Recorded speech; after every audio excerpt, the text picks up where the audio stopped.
че той е плашещ, че поколението предишно не знае какво да прави, защото няма опция готова за реакция, тъй като самото то не познава такъв тип поведение.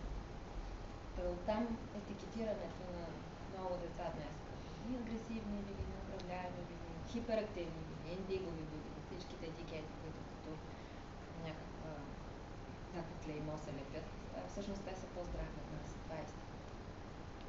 В този смисъл са по-здрави. Защото не са емоционални, по-импулсивни. Тя природата иска импулсивност, природата няма задържане. Само когато инстинкта, значи животното, като усети, че другото е по-силно от него, подвива опашката и тогава задържа.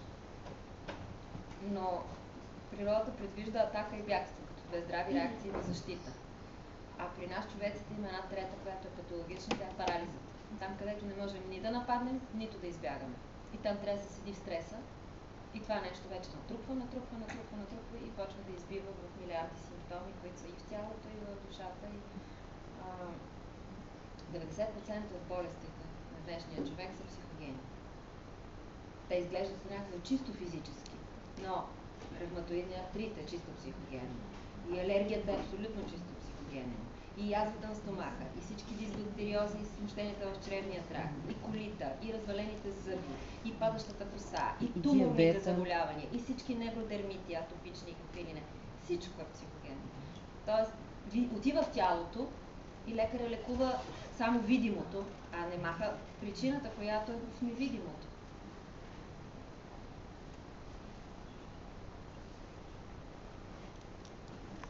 Иначе това е една ужасно голяма тема за духовното здраве. Корените на това да сме здрави се коренят в начина, по който сме се минали през първите 7. В този смисъл учителите отнасят страшно много грешки, допуснати преди тях от родителите. И знам го това замеряне, което навсякъде съществува, нали? Ти си виновен. Сега истината е, че има едни първи 7, когато детето... Там пак е имало учители, но са детско-градинските. Но вече науката отива до там, че е на прага да докаже, че 90% от характера ни се формира в 9-те месеца, вътре в утробата. Даже първите 7 не са толкова важни. Значи най-значимо за формирането на бъдещия човек са вътре утробния период плюс първата година от живота.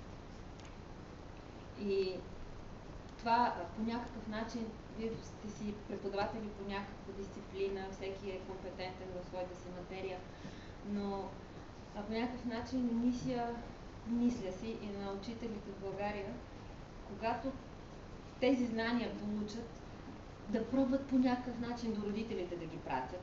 Или, ако не успеят до родителите на своите ученици, то на